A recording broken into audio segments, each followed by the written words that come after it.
Well, welcome back. This is the third video in the Technology Essentials for Everyday Living. The series is divided into three sections. Section 1 was security. Section 2 was phones. And section 3 is the internet. And this section has a lot of subsections. And the first thing I'm going to talk about is your internet service provider. There are basically four types. The first type is broadband, and most of you are probably familiar with that. And then another type is DSL, and many of you are familiar with that.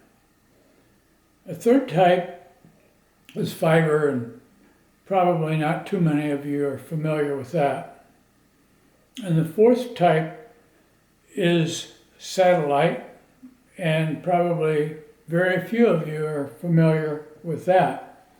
That's mostly for people who live out in the country, and the service providers isn't willing to provide service in non-dense populated areas because it's not financially rewarding for them.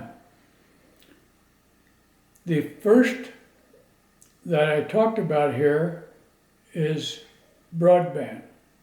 And broadband rates are usually somewhere from less than 10 megabits per second up to about 120 megabits per second. And depending on what speeds you choose is how much you're going to pay.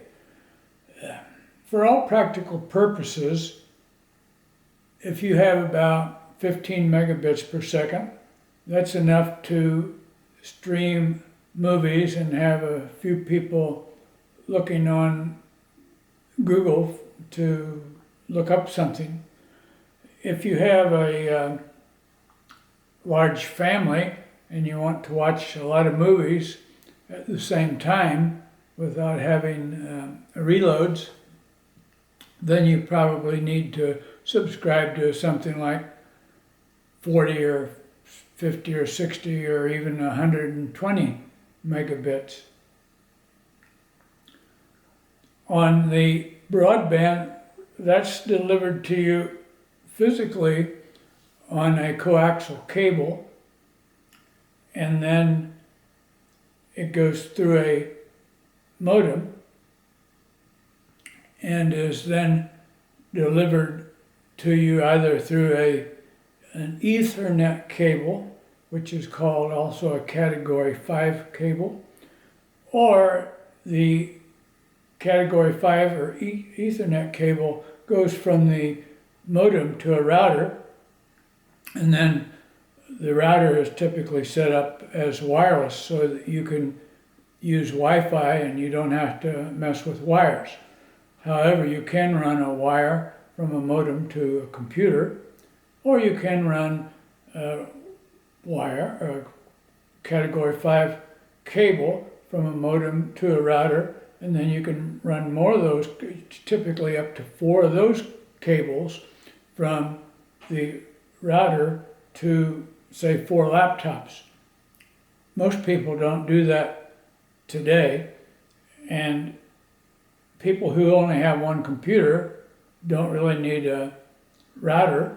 If that's all they are going to use, they can just use a modem with the Ethernet cable, or also called a Category 5 cable, connected to that one computer. Now, the next way of getting your internet service is through digital subscriber lines, and that's delivered to you through the telephone line, which in the industry is called twisted copper pair.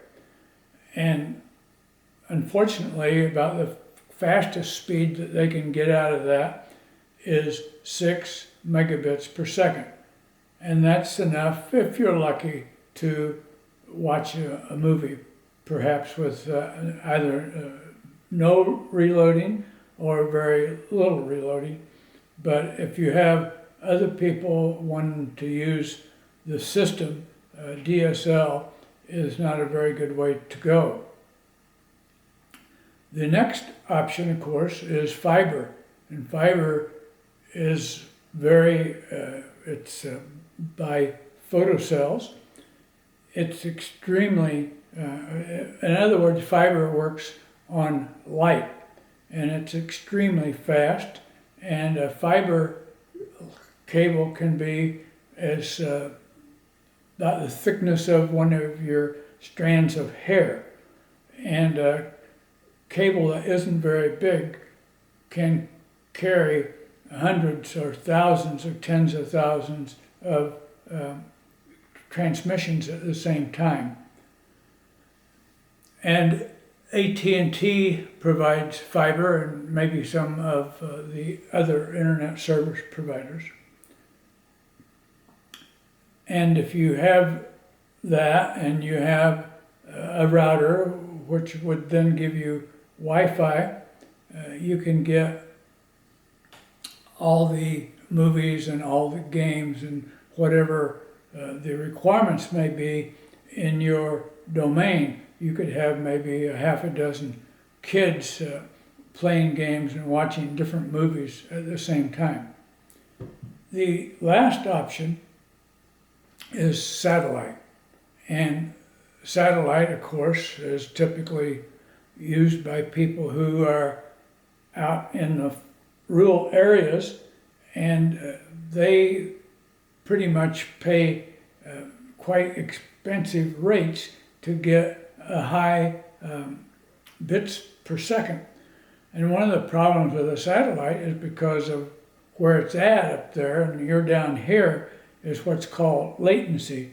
In other words, that's the time that you click a button, let's say, and then you get a result.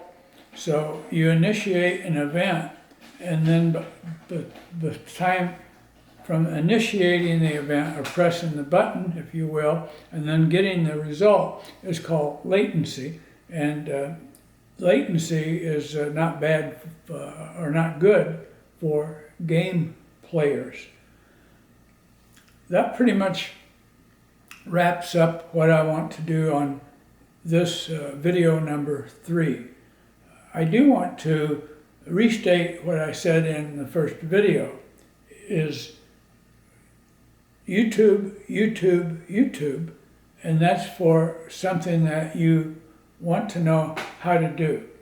There's billions with a B of videos on YouTube, and anything that you want to do, there's probably a video showing you how to do it.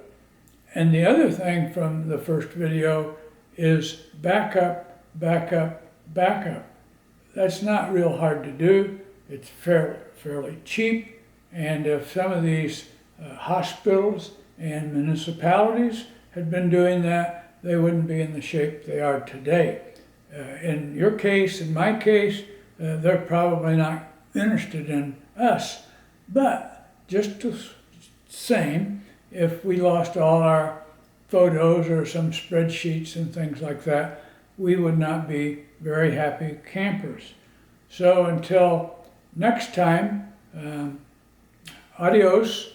And if you like the video, click on like, and also don't hesitate to tell your friends. See you in the next video.